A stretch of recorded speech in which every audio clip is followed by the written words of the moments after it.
제목은 재밌죠. 일단 다이아몬드 배를 타고 떠나는 지구 속으로의 여행인데 제가 이 강연을 그 서울에서 몇 번 하고 그 다음에 작년에 광주에서 했었고 그리고 올해 부산에서 하게 됐는데 이렇게 어린 학생들이 앉아 있는 경우는 처음이에요. 보통 그 고등학생들이 와서 그 학생부에 기록하기 위해서도 그렇고 많이 듣는 편인데 부산의 교육열은 좀 색다르다는 거를 좀 느낄 수가 있을 것 같고 아주 여러분들 기대가 됩니다. 최대한 강연을 좀 쉽고 재밌게 해야 될 텐데 잘 들어주시고요.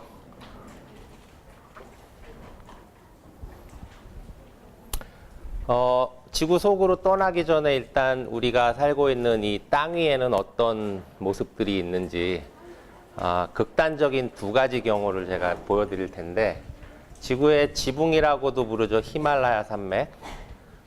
가장 높은 고도를 보이는 이 에베레스트 산 8,800m가 넘는 고도를 보이고 있어요. 이런 산들이 지구에는 꽤 많아요. 그리고 우리나라에도 산지가 꽤 많은 부분을 차지하고 있는 그런 지리적인 특성을 가지고 있죠. 근데 여러분들 한번 생각해 보세요. 이런 산이 왜 이렇게 높이 솟아 있을까? 그러니까 한마디로 산이 왜 있을까? 이런 질문 혹시 한번 생각해 보신 적 있으세요? 근데 재밌는 거는 그 해답을 알기 위해서는 다른 모습도 알아야 돼요. 이 지표가 가지고 있는 지형의 특징이 우리가 그 물을 뺀 바다의 지형을 보게 되면은 바다에도 산맥이 있어요. 산이 있고 그리고 굉장히 깊게 꺼진 협곡이라는 것들이 있어요.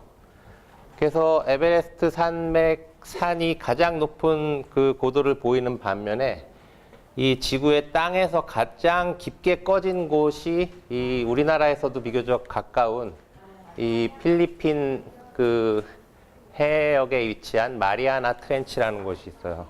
마리아나 협곡. 그러니까 에베레스트 산을 똑 잘라서 여기다가 갖다가 꽂으면은 이거를 다 채우기 힘들 정도로 더 깊게 꺼진 곳이에요. 그러니까 해수면 아래 11km 정도 깊이까지 꺼져 있어요. 이런 극단적인 협곡들이 있고 그 다음에 지구 바다 지형의 특징은 이렇게 굉장히 긴 연장선상의 산맥들이 존재를 하고 있어요.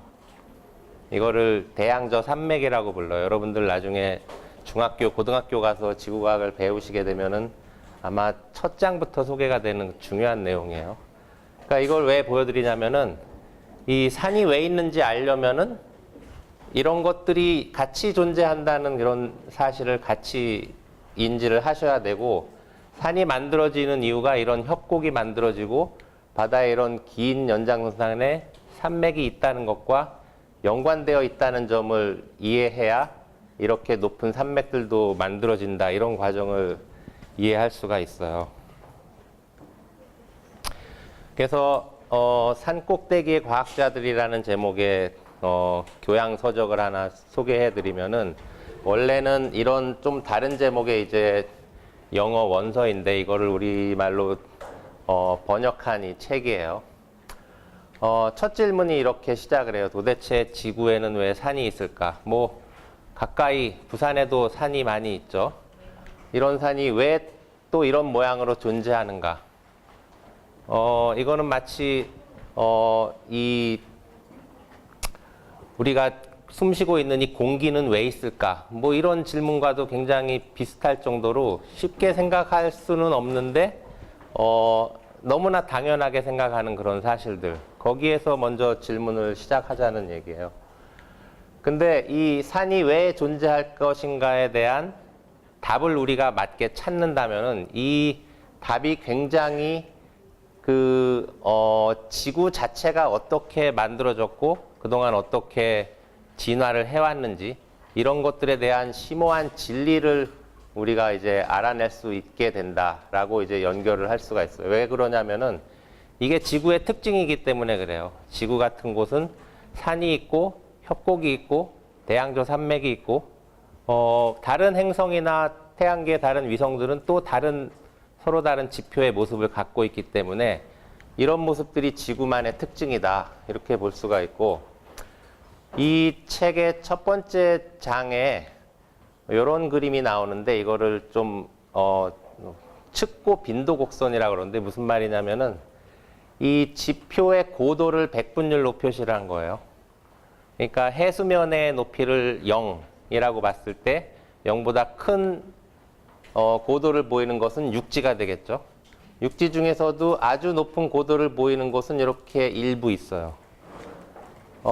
이거를 이제 해수면 아래의 상황까지 확장을 하면은 이 0 밑에 있는 마이너스가 붙은 요 고도들을 보이는 것이 다 바다 밑에 존재하는 지형의 고도들인데, 특이한 점은 이 지표의 고도와 일종의 점으로 대칭되는 모습을 보이고 있죠. 그죠?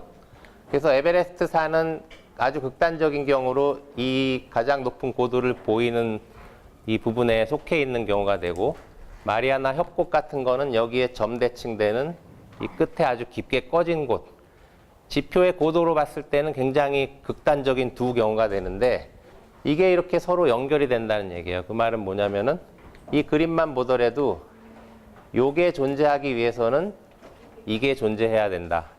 이게 실제 상황과도 연결이 되는 그런 얘기가 되고 있습니다.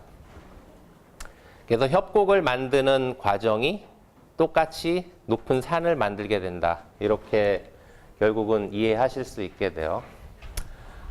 그 다음에 던질 수 있는 질문은 또 공허한 질문이 될 수가 있는데, 산은 그러면은 영원한 것인가?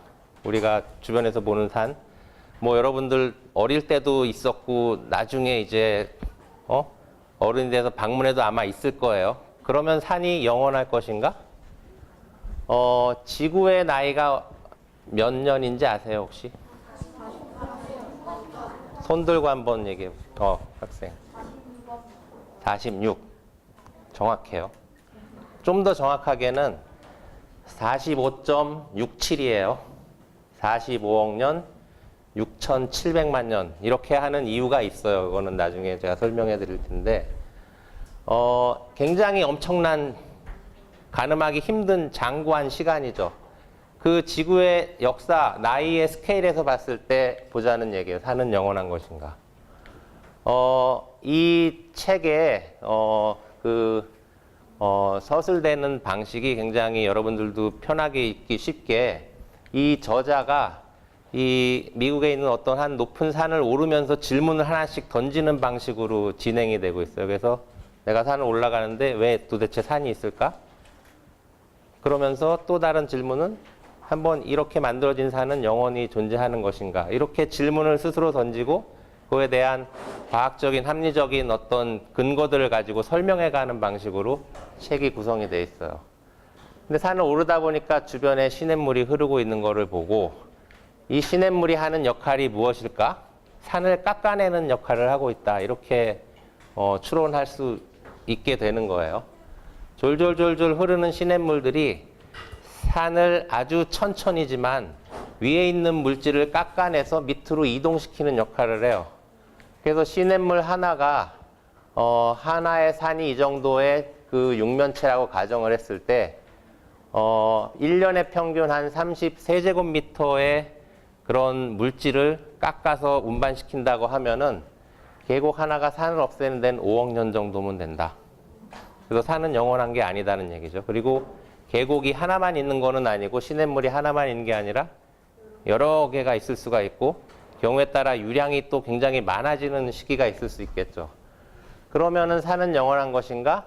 5억 년이라는 거는 굉장히 길게 잡은 산의 나이예요. 그래서 이런 추론이 가능하다. 지구 역사 아까 46억 년 정확하게 얘기했는데, 이 최초의 산들은 모두 사라졌어요. 근데 지금 여전히 산이 있죠. 그 얘기는 뭐냐면은 여전히 산을 만들고 있는 어떤 작용이 계속 진행 중이다. 지구라는 행성의 특징은. 그렇다는 얘기고, 현재 남아있는 산들은 가장 최근의 산들이다. 젊은 산들이다. 이렇게 이제 볼 수가 있는 거예요. 그러면 산은 왜 만들어질까? 계속 질문이 계속 이어지고 있어요. 이 식탁보 이론이라는 게 있어요. 이거는 여러분들 집에 있는 식탁에 테이블보가 이렇게 덮여 있으면 이거 한쪽으로 밀어보세요. 그럼 주름이 이렇게 잡히죠? 그것과 비슷한 원리일 수 있다는 얘기예요. 그렇게 만들어진 산맥을 습곡 산맥, 이렇게 구부러서 주름이 잡힌 거를 이제 이 땅에서는 습곡이라고 부르는데, 그런 산맥들이 대표적인 알프스, 히말라야, 로키 산맥들에 해당을 한다.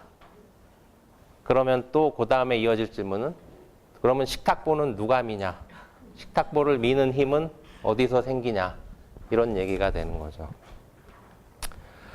아까 보여드렸던 측고빈도 곡선을 좀 평균화해서 쉽게 그려보면은 이렇게 해발 평균 600m 고도를 갖는 대표 고도와 그 다음에 해수면 아래 한 4,000m 깊이를 보이는 고도로 이렇게 나뉘게 돼요. 지표의 상황은, 지표의 고도의 분포는. 그렇다고 했을 때 지구의 가장 겉껍질은 뭔가 서로 다른 두 개의 땅덩어리로 구성이 되어 있을 거다라고 또 추론할 수가 있는 거예요. 그러니까 육지를 구성하는 암석이랑 바다 밑에 있는 암석이랑은 뭔가 물성이 이제 다른 상황이 될 것이다.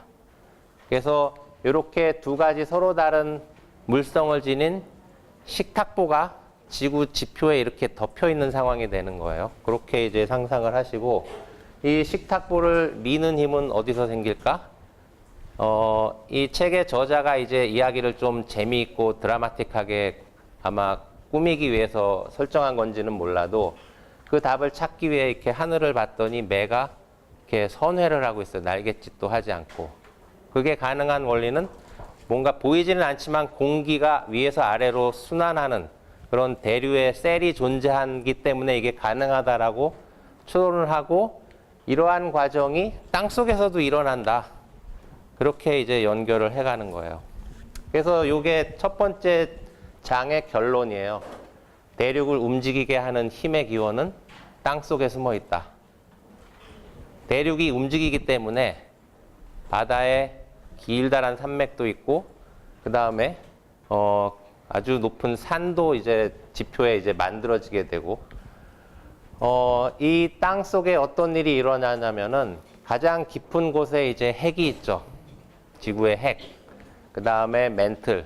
그 다음에 마치 복숭아 껍질처럼 가장 겉에 우리가 살고 있는 이제 지표, 지각이 되는 거예요. 그래서 지구 중심에 있는 핵은 굉장히 뜨거워요. 이 심층부에 있는 이 핵에 있는 열이 전달되는 과정에서 암석층인 멘틀이 아주 느린 속도긴 하지만 움직이고 있어요. 그러면은 가장 겉껍질에 있는 지각은 이 멘틀의 움직임을 따라서 서로 끊어지거나 다시 충돌하거나 이런 일을 반복할 수밖에 없는 거예요. 그래서 바다 밑에 길다란 대양조 산맥도 생기고, 충돌하는 곳에 협곡도 생기고, 그 다음에 습곡 산맥, 알프스, 히말라야 같은 그런 산맥이 이제 만들어진다라고 설명을 하고 있죠. 이게 제가 오늘 여러분들한테 소개해드린 이 제목과도 연관된 건데, 왜 우리가 다이아몬드로 만들어진 배를 타고 지구 속으로 가야 되는지 이제 좀 이해하시겠죠. 지표의 모든 상황을 이해하기 위해서는 이 땅속을 알아야 돼요. 땅속에서 일어나는 일들, 땅속에는 어떤 물질들이 숨겨져 있고 어떤 작용을 하길래 이 지구와 같은 이런 독특한 지표의 환경을 만들어내는가. 그게 저의 이제 강연의 주제가 됩니다. 근데 또 한 가지 재미난 사실은, 이렇게 땅속에 있는 일들이, 땅속에서 일어나는 일들이 지표의 모든 것에 규정을 할 정도로 중요한 역할을 한다는 것을 알게 된 시점이 비교적 최근이라는 얘기예요. 1960년대 중반 이후에 이러한 사실을 비로소 과학자들이 아이디어를 내고 제안해서 설명을 하기 시작했다, 이런 얘기예요. 그러니까 땅속에서 일어나는 일들이 이렇게 중요하다는 게 놀라운 것과 함께 그거를 알아냈다는 게 비교적 최근의 일이다. 1960년대 중반 이후. 이때가 언제냐면은 여러분들이 이제 중고등학교 가면은 첫 번째 아주 도입부의 지구과학에 판구조론이라는 얘기가 나와요. 그게 처음 증거들이 발견되기 시작한 게 1960년대 중반 이후였다는 얘기예요. 그러면은 지구 속에 대한 상상을 과학적이든 아니면은 공상과학에서든 일반인들은 어떻게 생각을 그동안 해왔을까? 그러한 상상의 시작을 이분이 했다고도 볼 수가 있는데 여러분들도 굉장히 잘 알 법한 유명한 작가예요. 소설가. 그쵸? 역시 똑똑하네요. 줄 베른이고 이 줄 베른이 집필한 유명한 책들이 이렇게 네 가지를 제가 꼽았어요. 혹시 요거 보이세요? 글자? 숫자도 들어있죠? 그렇죠. 책들 많이 읽으시네. 요거는 말 그대로 지구에서 달까지. 그 다음에 요건 뭐겠어요? 바다라는 말이 있죠. 해저 이말리. 다 유명한 이런 공상과학 소설을 이분이 쓰셨는데 땅속으로의 여행이라는 책도 여러분 혹시 보셨어요? 근데 왜 이렇게 이런 주제들로 공상과학 소설을 썼을지 한번 생각해 보세요. 이분의 직업은 공상과학 소설가예요. 여기서는 육지에서 탐험한다는 얘기죠. 지상에서. 뭐 바다 위에 배를 타고도 이제 지구를 돌긴 하지만. 그 다음에 이거는 우주여행. 그 다음에 이거는 바닷속 여행. 그리고 남은 게 뭐예요? 그렇죠. 계속 새로운 어떤 공상의, 상상의 어떤 그 대상을 찾는 그런 일들을 하신 거예요. 그래서 이렇게 네 가지를 이제 꼽을 수가 있는데 이분 소설의 특징은 이 해저 이말리 1870년에 나왔는데 실제로 가장 깊은 아까 마리아나 해구라고 소개했던 그 깊은 바닷속까지 유인 잠수정을 만들어서 탐사를 성공한 게 1960년이에요. 한 100년 안 돼서 실현이 됐어요. 소설에서 소개된 내용이. 그 다음에 80일간의 세계 일주는 이 소설에서 소개된 이 한 바퀴 도는 동선인데 이 소설이 나올 때가 1870년대면은 당시에 지구를 한 바퀴 도는데 한 1년이 걸린 시점이에요. 배를 타고 기차를 타고 뭐 말을 타고 여러 가지를 방법을 동원해서 그러니까 이 시점에서 지구를 80일에 한 바퀴 돌겠다라고 하면은 상상해서나 가능한 일이었을 법하죠. 근데 이거는 굉장히 빠르게 현실화가 이제 됐죠. 그죠? 지구에서 달까지 1865년인데 이것도 100년 남짓해서 현실화가 됐죠. 아폴로 미션들이 여러 차례 성공을 하면서 그러니까 이분 소설의 특징이 소설에서 그려진 여러 가지 소재나 설정한 내용들이 현실화가 나중에 많이 됐어요. 근데 지구 속으로의 여행, 그것도 지구 중심으로의 여행이라는 이 제목의 소설만 아직 미제로 남아있죠. 이 소설의 내용 혹은 각색한 내용으로 영화가 간혹 이게 등장을 하기도 해요. 공상과학 영화로 만들어지기도 해요. 이 땅속이라는 소재는 공상과학 소설이든 영화에서는 거의 다루지 않는 소재예요. 상상하기 힘들고 뭐 그렇게 아름다운 상황이 상상되는 것도 아니고 뜨겁고 뭔가 유황 냄새가 나고 그래서 땅속 지옥, 하늘, 천당 이런 말도 있잖아요. 그러니까 우주여행, 그러니까 이 지구를 벗어난 곳을 대상으로 하는 공상과학 영화나 소설은 굉장히 다양하게 만들어지지만 땅속을 소재로 하는 영화나 소설은 희귀하다. 근데 중요한 거는 우주로 가는 여행을 과 다른 어떤 대상을 선정한다고 하면은 분명히 또 다른 대상지 중에 하나가 땅속이 돼야 함에도 불구하고 땅속은 그렇게 쉽게 상상하기도 힘든 그런 어려운 상황이다라는 얘기죠. 그래서 땅속을 사람들이, 과학자들이 그동안 어떻게 그려왔을까를 몇 가지 이제 진화사를 통해서 보면은 이 땅속을 상상하기 위한 줄 베른이 그 지구 속으로의 여행을 소설을 쓴 그 시점에서도 땅속은 아마 좀 이런 지옥 같은 상황일 것이다라고 정도로 생각했던 거예요. 땅속에 대해서 유추할 수 있는 유일한 증거는 가끔 일어나는 화산 분출 이런 거죠. 땅속에서 아주 뜨거운 마그마가 솟구쳐 올라오면서 이제 폭발하는. 그래서 땅속은 이런 복잡한 마그마 방들이 연결된 지옥 같은 곳일 것이다라고 정도로 생각했다가 이제 서서히 과학적인 상상이 진행이 되는데 점점 땅속으로 갈수록 무거운 뭔가가 있을 것이다. 그게 핵을 구성하고 있는 철덩어리다. 그리고 이 땅속뿐만 아니라 이 지구 속에는 여러 가지 물질의 움직임들이 이제 관측이 된다. 이건 다 지진파 관측을 통해서 그려낸 지구 속의 이제 그림들이 돼요. 그래서 이런 지구 속에 대한 과학적인 상상을 시작한 그런 대표적인 그 선구자들, 과학자들의 이제 대표적인 두 가지 사례인데 잉게 레만이라는 여성 지진학자예요. 지구물리학자. 이분이 처음으로 이 지구의 핵은 액체의 외핵과 고체의 내핵으로 돼 있다라고 지진파 자료를 통해서 제안을 했고 이어서 버치라는 분이 이분은 지구물리학자이면서 광물물리학자예요. 그러니까 저도 분류를 하자면은 요 광물물리에 가까운 연구를 하고 있어요. 땅속을 구성하는 아니면 구성할 것으로 예상되는 물질에 대해서 실제 땅속 조건을 만들고 어떤 물질의 구조나 물성을 보이는지를 이제 연구를 하고 있어요.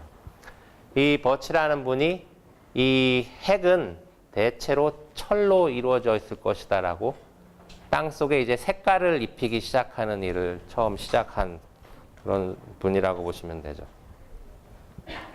그래서 이 영화 코어, 질 베른이 지구 속으로의 여행이라는 이 최초의 땅속을 대상으로 한 공상과학 소설을 썼다고 하면은 간혹 가다가 땅속을 대상으로 한 다른 이제 영화나 소설들이 이제 등장을 하게 되는데 그 중에 하나의 대표적인 케이스라고 볼 수가 있어요. 여러분들은 아마 태어나기도 전이겠죠. 2002년.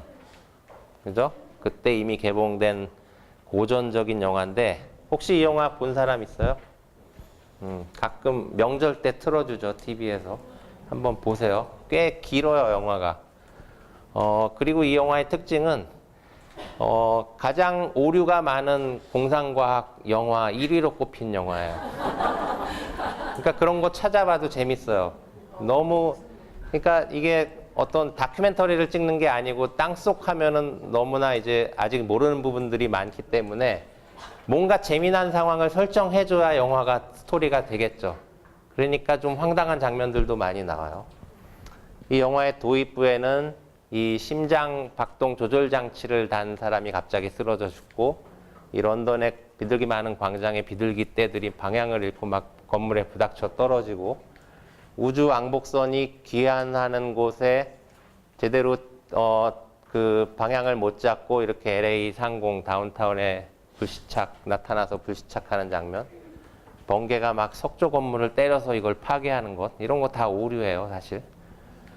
그러다가 이제 그 지구 물리를 전공하는 교수가 이 상황을 설명을 하는 거예요. 왜 이런 일들이 일어나냐면은 이 태양풍으로부터 이제 그 지구를 보호하는 지구 자기장이라는 게 존재를 하는데 이 자기장은 지구 핵에서 만들어내요.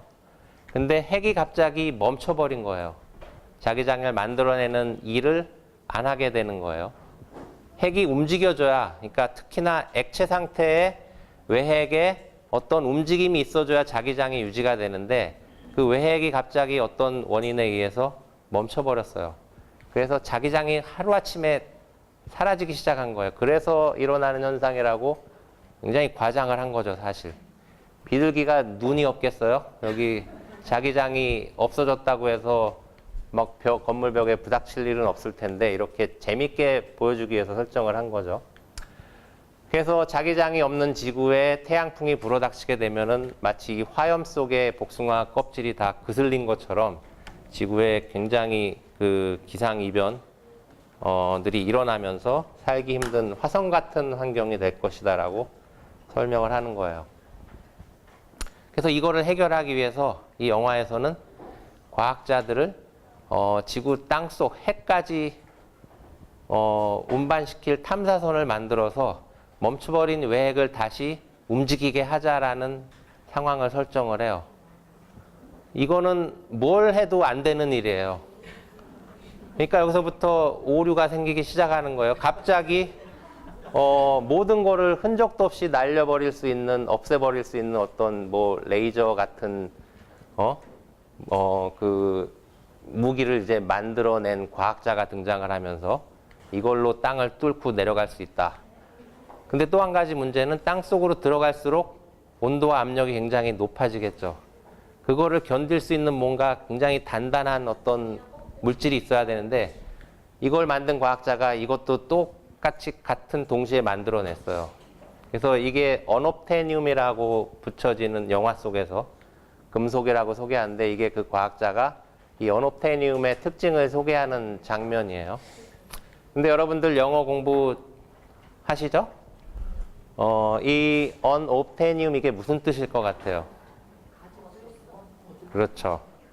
지금 접두어, 접미어, 원소에 보통 붙는 접미어에 안 된다는 뜻의 접두어, 그다음 obtain이라는 얻다, 가지다 이런 뜻의 동사가 있죠. 그러니까 사실 있을 수 없는 물질이라는 얘기예요. 있을 수 없는 원소.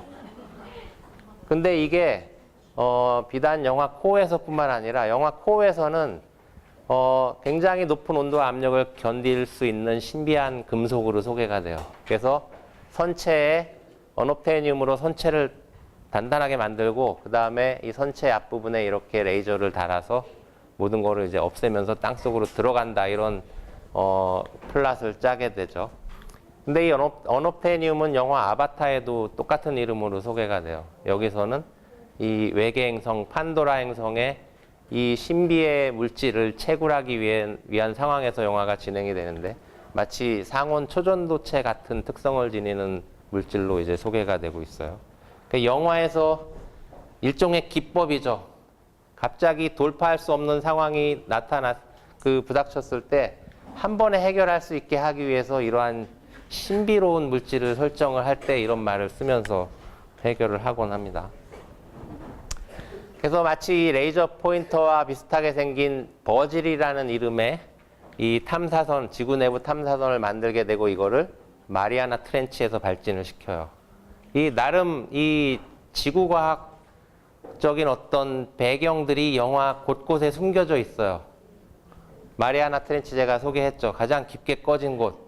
왜 이곳을 설정했겠어요? 그렇죠. 혹시 외해까지 간다 그러면은 어느 정도 거리를 여행해야 될 것 같아요?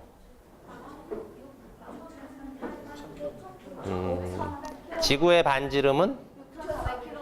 응? 그렇죠. 6,400km요. 그럼 외해까지의 거리는? 그거는 내핵. 고체 내핵까지고 외핵까지는 2,900km예요. 근데 마리아나 트렌치라고 해봤자 해저 11km예요. 11km. 2,900km를 가야 돼요, 어차피.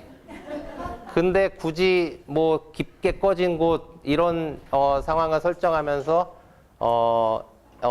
그 땅속을 뚫는 거리를 좀 줄여보자라는 이런 취지 같은데 과연 그렇게까지 할 필요가 있을까 좀 의문이 들기는 하죠. 그래서 이 영화에서 이 버지로라는 이름, 이 버지로는 이 단테의 신곡에 등장하는 어떤 그 이름이에요. 그 지옥으로의 전령사라는 뜻을 가진 이름이에요. 그러니까 말 그대로 땅속은 지옥이라고 이 영화에서도 인정을 하는 거죠. 지옥으로 가기 위한 이 버질이라는 이름의 탐사선이 발진을 해서 처음으로 이 마리아나 해구 해저에 있는 지각을 녹이면서 땅속으로 들어가기 시작해요. 근데 처음 땅속을 녹이고 바로 좀 다른 특성을 보이는 것 같은 땅속으로 들어가요. 여기가 이제 멘틀이에요. 이건 뭐겠어요, 그럼? 지각 중에서도 해양 지각. 굉장히 똑똑하네요, 부산 우리 초등학생들이. 이 해양 지각의 평균 두께는 굉장히 얇아요. 대륙 지각에 비해서. 대륙 지각은 한 3, 40km로 두껍게 뭉쳐져 있지만 해양 지각은 한 10km 두께예요. 그러니까 이걸 뚫고 가면서는 별 에피소드가 없어요. 그냥 바로 멘틀로 진입을 해요. 그러면서 이제 황당한 장면들이 나오기 시작하죠. 이렇게 땅속 하면은 공상과학 영화에서 나올 수밖에 없는 게 비어있는 어떤 공간이에요. 지표에서는 상상하기 힘든. 그래야 뭔가 스토리가 진행이 되겠죠. 비어있는 어떤 공간에 불시착을 해요. 탐사선이 먼저. 멘틀의 어느 지역이 되겠죠. 근데 이 비어있는 공간의 특징은 집채만한 이 자수정이 밀림을 이루고 있는 그런 공간으로 소개가 돼요. 이것도 각각 왜 굳이 자수정을 멘틀 속에 등장한다고 이야기를 했을까? 자수정은 여러분들 찜질방 가면 하나씩 있죠. 예쁘죠, 일단. 그러니까 좀 시각적으로도 보기 좋은 그런 장면이 될 수는 있는데 멘틀에 안정적으로 존재하는 광물들은 따로 있어요. 사실은 수정보다는 다른 물질들, 광물들이 이제 존재를 하는데 영화에서는 그렇게 설정을 했고. 그 다음에 멘틀로 또 이거 탐사선을 수리해서 내려가면서 핵으로 진입하기 직전의 상황인데 근데 재미난 거는 이 지구 땅속으로 가는 탐사선인데 마치 우주왕복선 비행선처럼 밖을 쳐다볼 수 있는 이런 창이 나 있어요. 그래서 보니까 집채만한 검은 바위 덩어리들이 떠다니는데 주변에 이제 녹아 있기 시작하고 이게 뭐라고 확인이 되냐면은 다이아몬드라고 이 영화에서는 확인을 해요. 검은색 집채만한 다이아몬드. 그죠? 그러니까 땅 속에 좀 신비한 일들이 있다, 신비한 상황들이 펼쳐질 수 있다. 이 영화에서 이렇게 좀 재미나게 보여주기 위해서 한 거죠. 마침내 외핵으로 진입했더니 온 세상이 갑자기 밝아졌어요. 근데 이런 모든 게 다 우리가 이 멘틀이든 핵이든 상상하고 있는 어떤 일부 내용들을 다 반영을 하고 있는 거예요. 이 외핵은 철이 주성분이고 녹아있고 이 철하면은 금속이겠죠. 금속이고 엄청난 온도 하에서 지금 원래는 막 움직이고 있던 그런 상황에 있었던 그런 층이에요. 들어왔더니 천지가 환해졌고 전기가 흐르고 있고 이 흐름에 의해서 자기장을 만들어내는 곳이에요. 그러니까 아주 어둡고 칙칙한 곳이 아니고 이렇게 마치 밝은 바다와 같은 이런 분위기를 이제 영화에서는 연출을 하고 있어요. 근데 이 핵에 들어오자마자 탐사 대장이 언급한 멘트가 있어요. 핵의 밀도가 예상보다 낮다. 제가 봤을 때 이 영화에서 가장 우리가 지금까지 알아낸 이 지구 땅속에 관한 최신의 과학적인 어떤 그 사실을 반영한 멘트가 이거예요. 이 핵의 밀도는 예상보다 낮아요. 특히 외핵. 그럼 뭘 예상했다는 얘기예요? 철의 밀도를 예상한 거예요. 지금 철이 외핵의 깊이에서 온도와 압력하에서 밀도가 어떨까 예상을 했는데 그거보다 낮아요, 실제로. 그 말은 뭐냐면은 외핵에는 철 이외에 철보다 가벼운 다른 원소들이 꽤 많이 섞여 있어요. 이게 외핵의 아주 큰 특징이에요. 그렇기 때문에 지구가 식어감에도 불구하고 외핵의 철에 녹는 점이 낮아지게 만든 그런 역할을 한 게 이 가벼운 성분의 존재고 그래서 외핵의 밀도는 순수한 철로 예상한 것보다는 한 10% 정도 낮아요. 근데 이 가벼운 성분이 뭐냐? 탄소냐? 혹은 뭐 지각에도 흔한 그런 규소냐? 그런 건지는 아직은 잘 몰라요. 산소냐? 이런 질문, 자세한 내용들은 여러분들이 나중에 지구과학자가 되면은 풀어내야 할 중요한 문제가 돼요. 근데 이 영화에서는 그걸 설명하기 위해서 이 말이 나온 게 아니라 이거는 팩트인데 문제는 핵까지는 잘 왔는데 이 핵에서 핵폭탄을 가지고 온 거를 터뜨려서 이 충격파를 통해서 외핵의 액체 상태 외핵의 흐름을 다시 소생시켜야 되는데 밀도가 낮기 때문에 그만큼 충격 효과가 가해지기 어려운 상황이다라고 한번 꼬아주는 거예요, 이 미션을. 그래서 이 영화상에서는 한번 터뜨려서는 안 되고 이 핵폭탄을 나눠가지고 군데군데 곳 정해진 시간에 순차적으로 터뜨리면 얘네들의 간섭 효과에 의해서 핵이 다시 움직일 것이다라고 계산을 하고 그 미션을 수행하게 되죠. 그래서 마치 바다에 떠 있는 어떤 그 잠수정 같은 모습으로 그려지고 있죠. 이게 근데 외핵에서의 모습이에요. 그래서 외핵이 다시 돌아간다, 회전한다. 이거를 지상에 있는 나사에서 모니터링을 하는 장면으로 소개가 돼요. 그러니까 이렇게 실시간으로 땅 속을 이제 우리가 들여다볼 수 있다고 하면은 지구과학 하는 사람들은 사실 갈 곳이 없어지는 거죠. 그죠? 이렇게 영화의 미션은 완성이 되는데 마지막으로 이제 헐리우드 영화 해피엔딩으로 끝나야 되죠. 그래서 남녀 주인공 둘만 살아남았는데 좀 황당한 장면이에요, 이게. 그동안의 미션을 수행하는 과정에서 이 드릴링 뚫어낼 수 있는 이 장치, 그 다음에 추진체, 이거 다 써버렸어요. 그래서 여기에 고립이 됐는데 지표를 어떻게 그럼 복귀를 하냐. 갑자기 이런 게 등장해. 마그마의 흐름이 있다. 이 마그마의 흐름은 이 핵에서부터 멘트를 뚫고 지표까지 마치 불기둥처럼 마그마가 상승하는 그런 통로가 있다라는 게 여기서 등장해요. 그럼 애초에 글로 들어오지. 왜 힘들게 무슨 어노테늄 이런 거를 얘기해가면서 뭐 재밌게 하려고 그런 거겠죠. 그죠? 이게 실제로 있어요. 멘틀 플룸이라는 구조가 있고 이 멘틀 플룸이 지표까지 연장돼서 지속적으로 화산을 만들어내는 곳이 어디겠어요?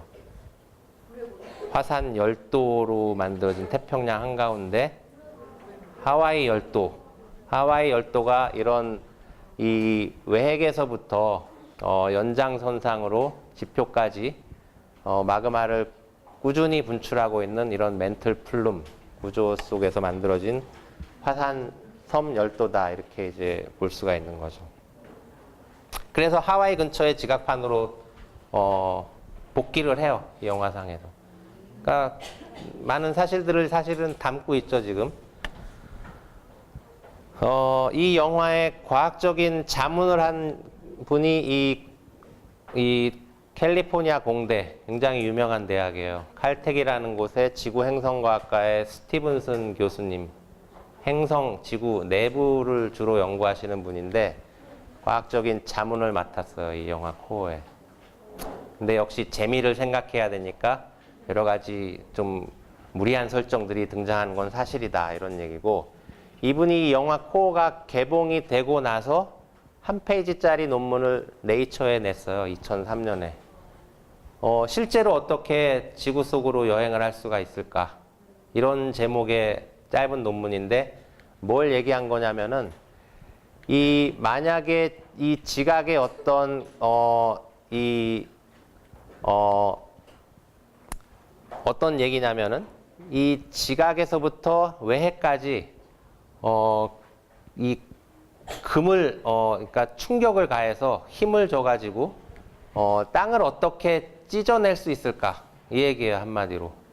땅에 어떻게 이 크랙을 만들고 이 크랙이 어느 속도로 외핵까지 전파될 수 있을까, 이동할 수 있을까, 이 얘기예요. 이 얘기는 뭐냐면은 아까 멘틀 플룸이라는 말이 나왔죠. 아주 깊은 곳에서부터 마그마는 주변 암석보다 가볍기 때문에 상승하려는 힘이 있어요. 그래서 이 암석에 틈을 만들고 쭉 올라가요. 그래서 마그마로 이제 분출을 하게 되는데 이거를 거꾸로 응용을 한 거예요.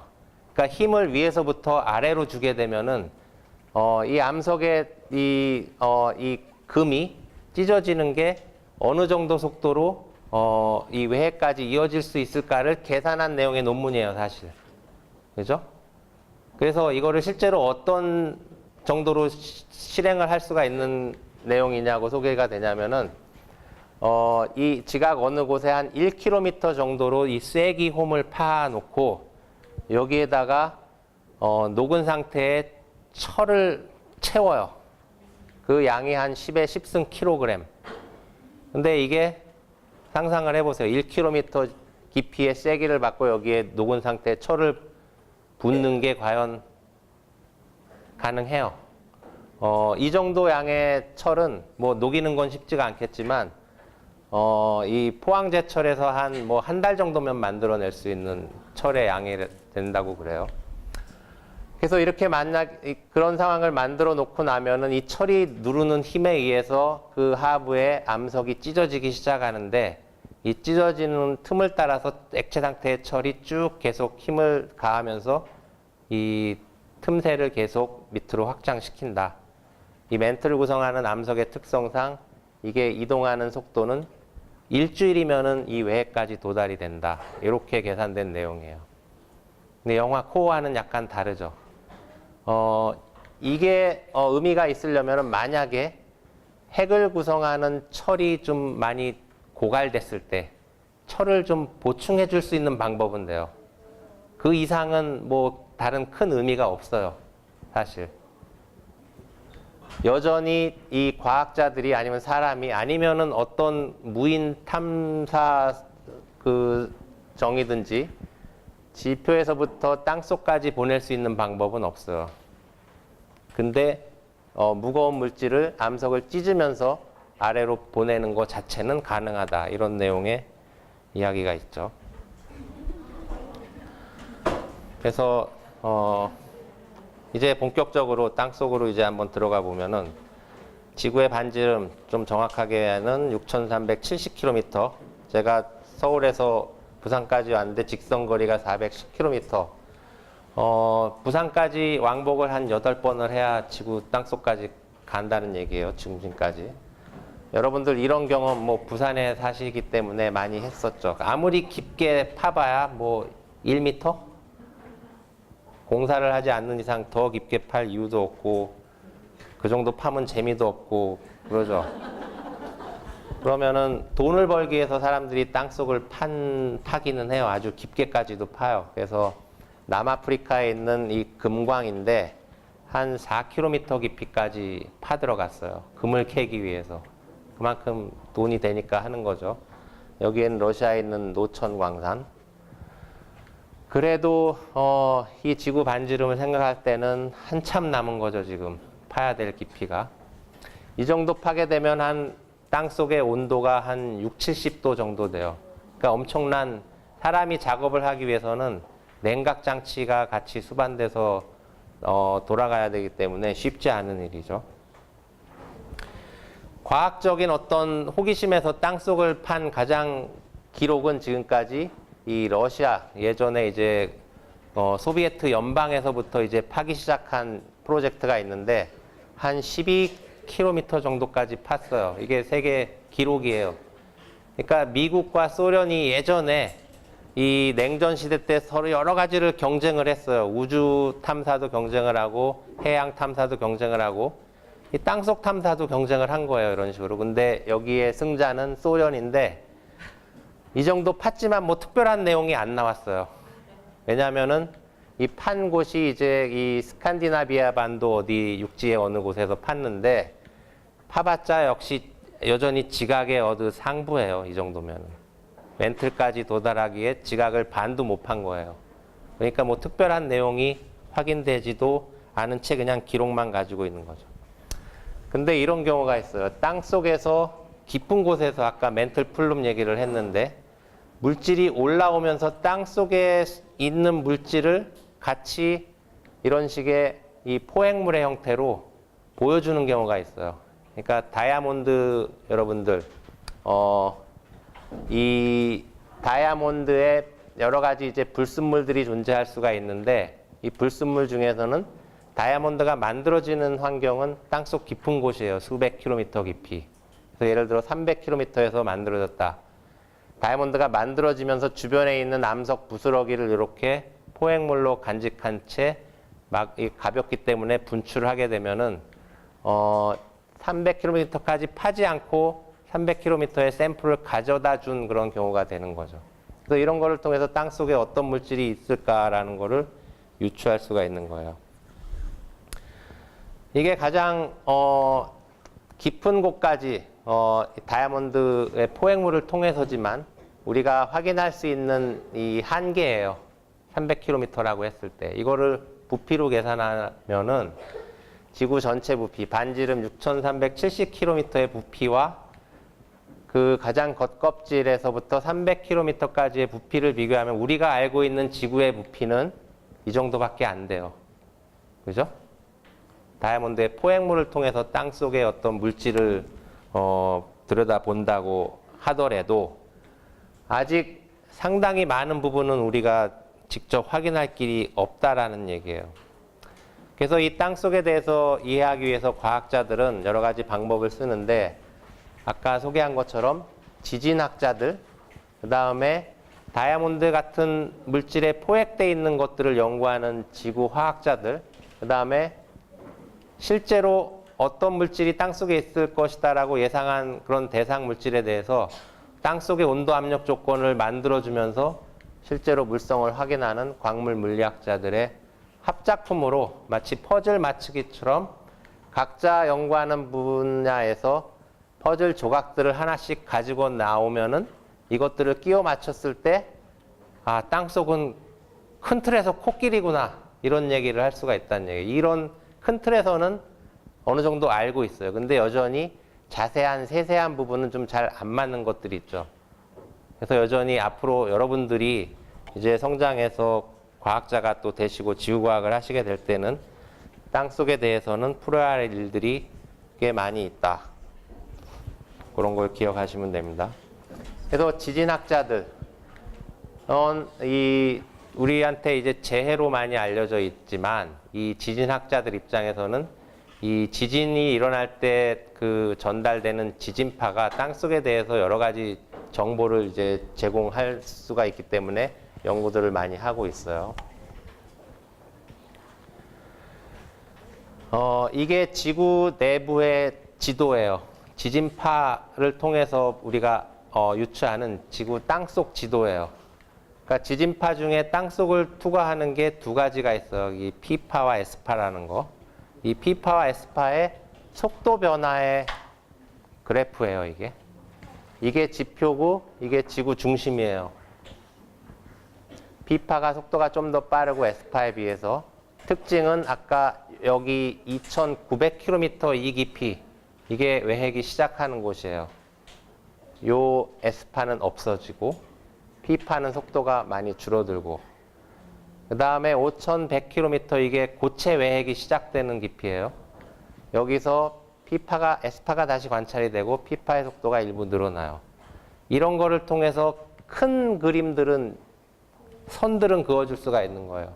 어느 깊이가 외핵이고 어디부터가 내핵이고 멘틀의 상부는 어디까지고 하부 멘틀은 어디서부터고 중간에 좀 지글지글 복잡한 곳이 전이대라는 곳이 있고 이런 큰 틀의 밑그림들은 이렇게 지진학자들이 그려주고 최근에는 이 지진파 분석 기술도 많이 발전을 해서 아주 좀 자세한 내용까지 볼 수가 있어요. 아까 지각판이 충돌해서 산도 만들고 협곡도 만든다고 그랬죠. 이 충돌한 지각판이 어디까지 땅속으로 들어갈 수 있는지도 지진파를 통해서 볼 수가 있어요.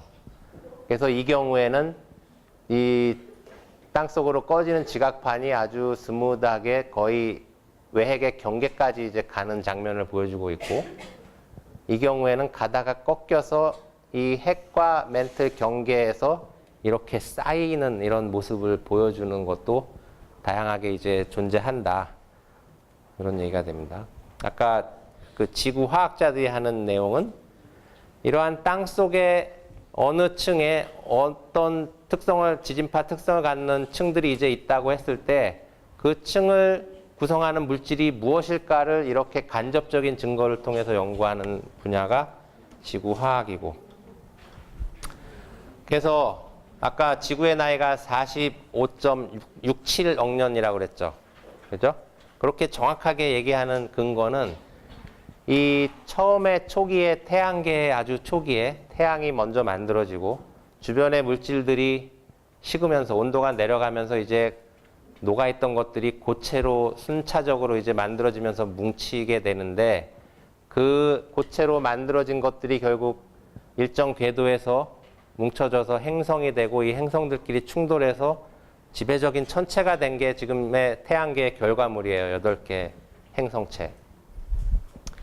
그때 처음 이 태양 주변에서 식어서 고체로 만들어진 결국 이런 것들이 뭉쳐져서 행성이 됐다라고 추정하는 이런 물질들, 이거의 그 방사성 동위원소의 분석법에 의해서 연령을 측정하면은 45.67이 다 나오는 거예요. 그러니까 이게 지구가 딱 만들어져서 오늘부터 지구의 생일이다라고 한 게 아니라 이렇게 물질들이 처음에 정출되기 시작한 시점이에요. 근데 그 이후에 이 물질들이 뭉쳐져서 행성을 만드는 과정은 굉장히 빨랐어요. 빨랐다고 추정을 해요. 그래서 그냥 이 물질의 나이를 지구의 나이로 근사를 하는 거죠. 그런 운석이 콘드라이트라는 이름의 운석이에요. 처음에 만들어진 행성들은 서로 부닥치면서 깨지기도 해요. 그랬을 때 행성이 일단 만들어지면 이렇게 엄청난 충돌, 충격, 에너지에 의해서 다 녹아있는 상태였다가 무거운 물질은 가라앉아서 핵을 만들고 상대적으로 가벼운 게 이제 암석층을 이루게 되죠. 멘틀. 이렇게 초기에 만들어진 행성들끼리 충돌하게 되면은 핵을 구성하고 있는 부분은 깨져가지고 철운석을 만들고 그 다음에 이 핵과 멘틀 경계에 있던 그런 물질들은 이렇게 철과 암석이 섞여 있는 형태의 석철질 운석을 만들게 돼요. 그러니까 운석의 종류가 암석과 금속 성분의 구성에 따라서 철질, 석질, 석철질 이러는데 중요한 얘기는 이 철질과 석철질은 다 행성이 만들어진 다음에 이게 깨져서 나온 운석이라고 보시면 돼요.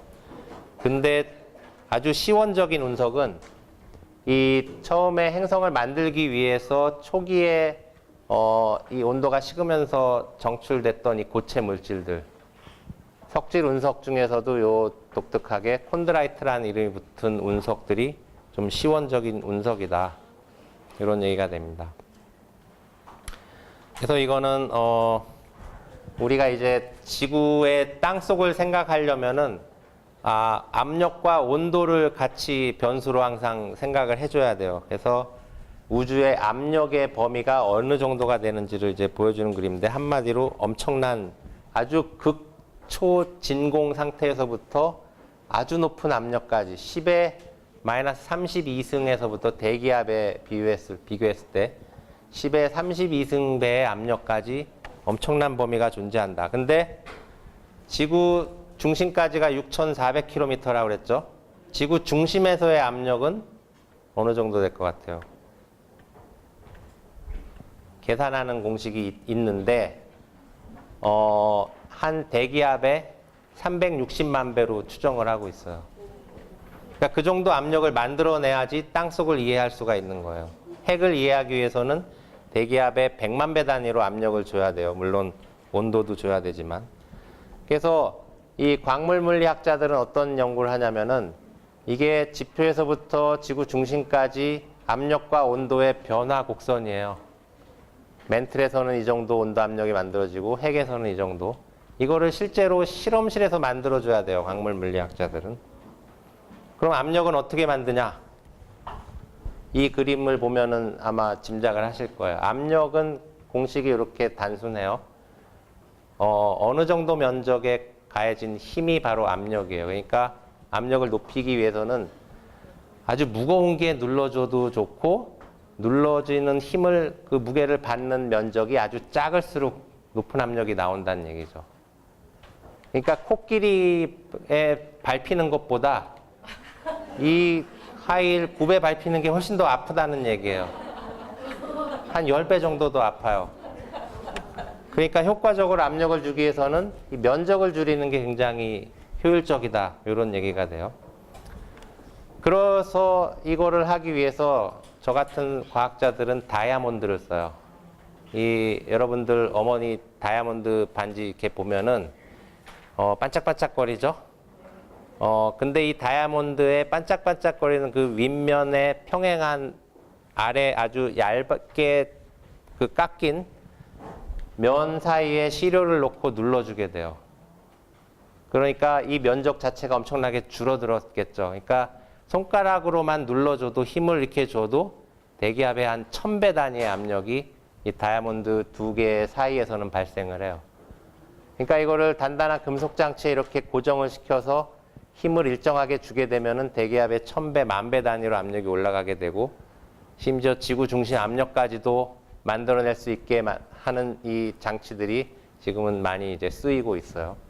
거기에다가 온도는 어떻게 하냐면은 이 다이아몬드가 굉장히 빛에 대한 투과성이 우수하기 때문에 이 다이아몬드 사이에 압력을 받고 있는 시료에다가 레이저 빔을 쪼아주게 돼요. 그러면은 온도도 지구 중심 온도까지 만들어줘요. 그러니까 다 지구 중심의 온도 압력까지 커버를 할 수가 있는데 문제는 시료의 양이 엄청나게 작죠. 다이아몬드 사이에 눈에 안 보이는 거를 봐야 돼요, 지금. 그러기 위해서 이런 거대 시설을 써야지 가능하다. 이런 얘기가 됩니다.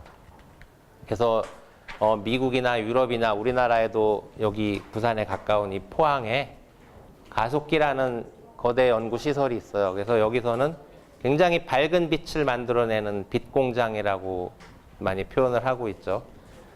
그러니까 엄청나게 작은 시료에서 온도 압력하에서 어떤 일이 일어나는지를 보기 위해서는 이런 아주 밝은 빛을 써서 역시 다이아몬드를 통해서 시료를 들여다봐야 어떤 일들이 일어나는지 볼 수 있다. 이런 얘기가 됩니다. 그래서 요게 제가 오늘 여러분들 강연에서 제목으로 보여드렸던 다이아몬드 배라는 거예요. 그래서 이렇게 다이아몬드를 이용해서 지구 속 특정 깊이에 해당하는 온도와 압력을 만들어주게 되고 그거를 들여다볼 수 있는 빛들을 써서 땅속을 연구하는 게 저의 직업이고 아직도 풀어야 될 모르는 내용들이 엄청나게 많기 때문에 여러분들이 앞으로 일부가 지구과학에 계속 관심을 유지하시고 여러분들의 일부는 나중에 이런 연구를 하는 과학자로 성장할 수 있기를 바라면서 오늘 제 강연은 마치겠습니다. 감사합니다.